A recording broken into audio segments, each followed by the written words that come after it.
आप सभी स्टूडेंट्स के लिए लेकर आया हूं शानदार टॉपिक द्विघात समीकरणों के मूलों की प्रकृति।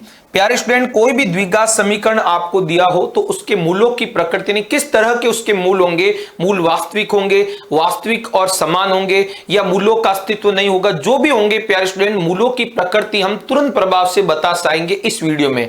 तो मैं आपको बताऊंगा सबसे पहले कि मूलों की प्रकृति हम कैसे फाइंड आउट कर सकते हैं। उससे पहले मैं आपको किसी भी द्विघात समीकरण का जो व्यापक रूप होता है वो बता दूं। द्विघात समीकरण जो भी होता है, द्विघात समीकरण कोई भी द्विघात समीकरण होता है वो हमेशा उसके व्यापक रूप में पाया जाता है, नहीं होता है तो आपको लिखना है। तो द्विघात समीकरण का व्यापक रूप होता है ax square plus bx plus c बराबर 0, जहां प्यारे विद्यार्थियों a होता है x स्क्वायर का गुणांक, जो हमारा चर x है, x स्क्वायर का गुणांक जो होता है उसे हम a से लिखते हैं, और जो b होता है बच्चों b होता है x का गुणांक। ठीक है, b हमें x के गुणांक को बोलते हैं।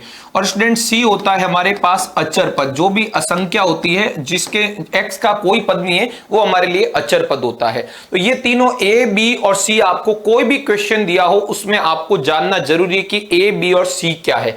उसके बाद बच्चों a b से आने के बाद आपको द्विघात समीकरण के मूलों की प्रकृति निकालने के लिए निकालना पड़ेगा विविक्त कर। क्या निकालना पड़ेगा बच्चों? विविक्त कर निकालना पड़ेगा, जिसे हम d से लिखते हैं बच्चों। कहीं कहीं पर विविक्त कर को विवेचक से भी लिखते हैं। ओके, डिस्क्रिमिनेंट इंग्लिश में बोलते हैं, इसलिए इसको अंग्रेजी वर्णमाला के कैपिटल लेटर डी से लिखा जाता है। आपको कोई भी द्विघात समीकरण दिया हो और आपको बोले उसके मूलों की प्रकृति बताओ, तो प्यारे स्टूडेंट आपको डी से लिखना है। किससे लिखना है स्टूडेंट? कैपिटल डी से लिखना है। डी यानी होता है विविक्तिकर विवेचक। अब प्यारे बच्चों डी का फॉर्मूला मैं आपको बता दूं, होता है बी स्क्वायर माइनस का 4ac, ये फॉर्मूला होता है। ठीक है, आपको किसी भी द्विघात समीकरण का विविक्तिकर निकालने के लिए फॉर्मूला लगाना होगा बी स्क्वायर माइनस 4ac, जहां बी है एक्स का गुणांक और 4 इंटू ac, ए एक्स स्क्वायर का गुणांक, c है अचर पद।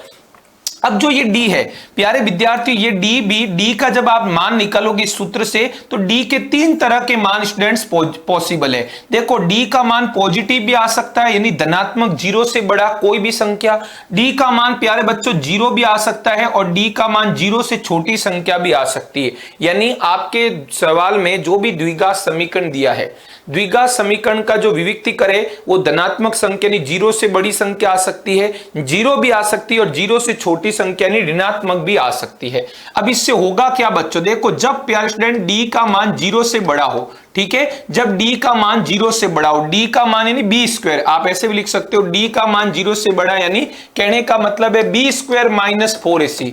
d का सूत्र यही होता है। तो b स्क्वायर माइनस 4ac का मान 0 से बड़ा हो, तब आपको क्या ध्यान रखना है, ये कंडीशन आ जाए, आपने किसी भी द्विघात समीकरण का विविक्तिकर निकाला और विविक्तिकर का मान 0 से बड़ा आ जाए, तो याद रखना है बच्चों उस द्विघात समीकरण के मूल कैसे होंगे, ध्यान से सुनना है। मूल वास्तविक व असमान मूल होंगे। ठीक है, वास्तविक व असमान होंगे। असमान का मतलब है दोनों मूल अलग अलग होंगे, वास्तविक व असमान होंगे। ठीक है, दो, और मूल भी कितने होंगे? 2। तो 2 वास्तविक, ठीक है, 2 वास्तविक व असमान मूल होंगे, ऐसे आप लिख सकते हो। 2 वास्तविक व असमान मूल होंगे। असमान यानी अलग अलग, 2 भिन्न भिन्न मूल होंगे। ये आपको पहली कंडीशन ध्यान रखनी है कि कोई भी द्विघात समीकरण में d का मान आपने निकाला और d का मान स्टूडेंट्स आ गया 0 से बड़ा, तो द्विघात समीकरण के मूल वास्तविक व असमान होंगे। दूसरी कंडीशन स्टूडेंट्स आपको ध्यान से सुननी है कि जब d का मान 0 आ जाए, द्विघात समीकरण में आपने विविक्तिकर निकाला और विविक्तिकर का मान 0 आ जाए, यानी b स्क्वायर माइनस 4ac,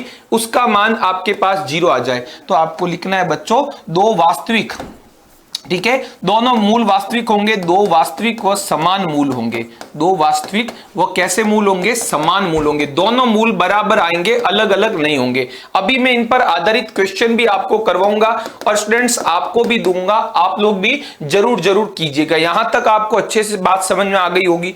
तीसरा देखिए, तीसरी कंडीशन और है बच्चों। तीसरी कंडीशन क्या है कि जब d का मान लेस देन 0 हो जाए, 0 से छोटा है। ठीक है, जब d का मान 0 से छोटा है, यानी कहने का मतलब बी स्क्वायर माइनस 4ac का मान 0 से छोटा है, विविक्तिकर का मान ऋणात्मक आए, तब आपको ध्यान रखना है फ्रेंड्स की 2 ठीक है, जो इस कंडीशन में वास्तविक व असमान मूल थे, नहीं अलग अलग दो मूल थे, इसमें दोनों मूल समान, और यहां पर आपको लिखना है कि वास्तविक मूल नहीं होंगे। ओके, इस कंडीशन में कोई भी तरह के वास्तविक मूल नहीं होंगे, मूल काल्पनिक होते हैं तो आपको निकालने की आवश्यकता नहीं होगी। ठीक है, तो वास्तविक मूल नहीं होंगे, ये आपको कंडीशन लिखनी है। ओके, इस कंडीशन में द्विघात समीकरण के मूल वास्तविक नहीं होते हैं। अच्छे से प्यारे विद्यार्थियों इसको आप देख लीजिए, अच्छे से इसको समझ लीजिए, इस पर आधारित हम क्वेश्चन भी करते हैं। आपको मैं कुछ क्वेश्चन करवाता हूं, आपको भी दूंगा। जैसे मेरे पास यहां पर प्रश्न है कि निम्नलिखित द्विघात समीकरणों के मूलों की प्रकृति ज्ञात कीजिए। प्यारे स्टूडेंट देखिए, आपके पास ये प्रश्न है, इसमें आपको मूलों की प्रकृति ज्ञात करनी। तो आप सभी देखिए यहां पर ए, बी और सी का मान क्या है। यहां ए का मान आप देखिए 2 है, बी का मान 1 है और सी का मान क्या है बच्चों, सी का मान है -1। एक्स स्क्वायर का गुणांक 2, एक्स का गुणांक 1 है और अचर पद है, सी का मान है -1। अब प्यारे स्टूडेंट डी का मान निकालिए। फॉर्मूला है डी का बी स्क्वायर -4, इसे नहीं व्युत्क्रम कर का, तो डी बराबर बी है 1 का स्क्वायर -4 इंटू ए है 2 और सी का मान है -1। ओके ओके स्टूडेंट, यहां तक क्लियर है। अब देखिए स्टूडेंट क्या बनेगा, डी का मान 1 का स्क्वायर 1, माइनस माइनस हो गया प्लस का 4 प्लस, ठीक है, माइनस माइनस प्लस हो गया, 4 दूनी 8 एकम 8, ठीक है, 4 इंटू 2 8 एकम 8, तो 8 और 1 कितने हो गए 9। तो डी का मान आप देखिए 9 आ रहा है जो कि 0 से बड़ा है। तो प्यारे विद्यार्थियों क्या हो गए, दो वास्तविक व असमान मूल होंगे। इस कंडीशन में दोनों मूल कैसे होंगे, असमान होंगे, समान नहीं होंगे। दो वास्तविक व भिन्न मूल भी लिख सकते हो, दो वास्तविक व भिन्न मूल होंगे, दो वास्तविक व भिन्न मूल होंगे। भिन्न का मतलब है अलग अलग। तो इस कंडीशन में आप देख सकते हैं कि दोनों मूल कैसे होंगे, वास्तविक होंगे और अलग अलग होंगे, ये आपको ध्यान रखना है। यहां पर भी मैं अब सीधा देखिए ए का मान कितना है, एक्स स्क्वायर का गुणांक 1 है, एक्स का गुणांक है -4 और अचर पद सी का मान है +4।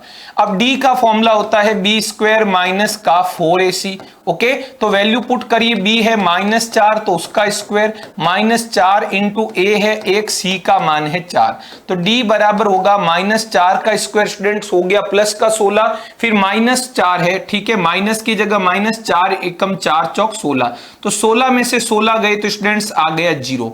अब डी का मान स्टूडेंट 0 आया है तो मूल कैसे होंगे, दोनों मूल वास्तविक, दोनों, ठीक है, क्या लिखोगे, दो वास्तविक व, दोनों मूल वास्तविक होंगे व समान होंगे, दो वास्तविक व समान मूल होंगे। ओके, दोनों मूल सेम होंगे, दो वास्तविक व समान मूल होंगे। तो बिना मूल निकाले, आपने अभी कोई मूल नहीं निकाला, बिना मूल निकाले आप बात बता सकते हैं कि आपके मूल किस तरह से होंगे। इसी तरह इसको करते हैं बच्चों, ठीक है, यहां भी ए एक्स का, इस एक्स स्क्वायर का गुणांक 1 है, एक्स का गुणांक है +1 और अचर पद सी का मान भी कितना है, +1, तीनों +1 है। अब देखो डी का फॉर्मूला होता है स्टूडेंट बी स्क्वायर माइनस का 4ac। ओके, तो बी कितना है, 1 का स्क्वायर -4 इंटू 1 ये हो गया। 1 का स्क्वायर देखिए क्या बनेगा, 1 ही बनेगा, -4 एकम 4, तो 1 में से 4 आपका घटेगा तो कितना आएगा, -3 आएगा। अब डी का मान देखिए -3 है जो कि 0 से भी छोटी संख्या है। डी का मान नेगेटिव है, इसका मतलब आपके क्या होंगे, वास्तविक मूल नहीं होंगे। इस कंडीशन में आप क्या लिखोगे कि इस द्विघात समीकरण के मूल वास्तविक भी नहीं होंगे, वास्तविक मूल नहीं होंगे, ये आपको कंडीशन लिखनी है। ओके, तो इस सवाल में द्विघात समीकरण के मूल कैसे होंगे, काल्पनिक होंगे, ये आपको ध्यान रखना है।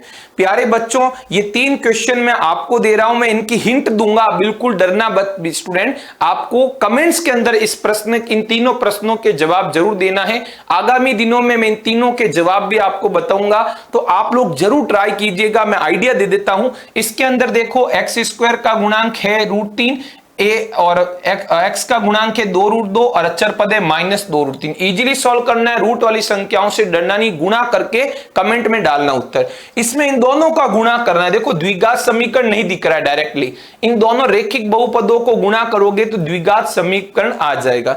इसमें आपको क्या करना है, व्यापक रूप में लिखना है, इन दोनों को LHS में या इसे भेज देना RHS में और आपको व्यापक रूप नजर आएगा और फिर आपको सॉल्व करके डी का मान निकालना है। तो प्यारे विद्यार्थी, इन तीनों का जो जवाब है ठीक है, आपको कमेंट सेक्शन के अंदर डाल देना है। आपने यदि ये वीडियो देख लिया है एंड तक तो कमेंट सेक्शन में इन तीनों का जवाब जरूर डाले, भले ही आज डाले, अभी डाले, थोड़ी देर बाद डाले, वीडियो को भी लाइक करके जाए। देखिए वीडियो को लाइक करके ही जाए, है ना। तो कमेंट सेक्शन में आपको इनका जवाब देना है। सभी स्टूडेंट दे देंगे, कोई दिक्कत वाली यहां पर बात नहीं है, मुझे पक्का पता है आप लोग जरूर जरूर दे देंगे। Thank you so much student, आपने पूरा वीडियो देखा, दिल से देखा, थैंक यू, धन्यवाद।